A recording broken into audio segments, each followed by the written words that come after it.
Mobile Nation's Russell Holly with us now. Russell, thanks for joining us. So federal prosecutors alleging that these two former Apple employees took secretive data, planning to go and work with Chinese competitors.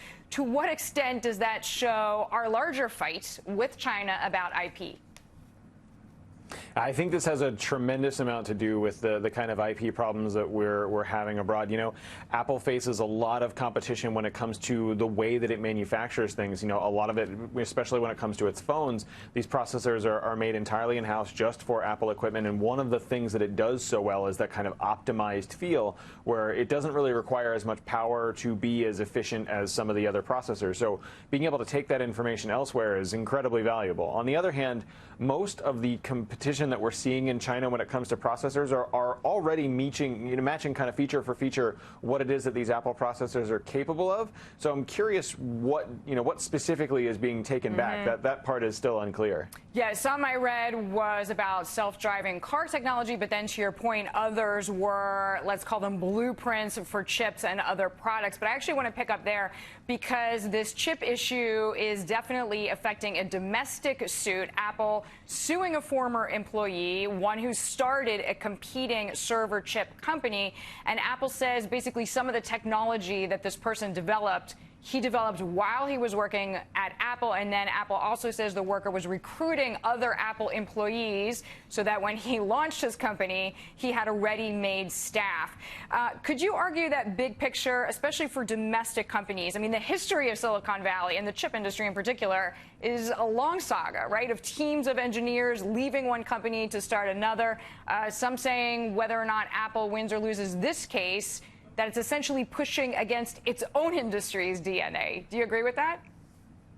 Well, I think it kind of goes a little deeper than that, because while the history of, consumer tech in Silicon Valley certainly is, you leave one company and you start your own, more recently, say within the last 15 years, the story has changed ever so slightly, where you leave that company and you start this organization in order to then get bought back by that other company. And one of the big accusations here was that this guy left in order to, create this idea so that Apple would kind of reabsorb him and he'd kind of, make the money that goes off of that. I think the really fascinating detail from the lawsuit so far, however, is the counter accusation from the guy who started this company, saying that the only way that Apple would have known that there was this communication going on between him and his coworkers was if Apple was illegally collecting text messages from his employees. And that's fascinating. Yeah, right. But I heard, the employees saying, not necessarily denying that they were working on this project or recruiting, but they were like, well, Apple read our text messages, which the company shouldn't really do. Yeah, to your point, it's a little messy.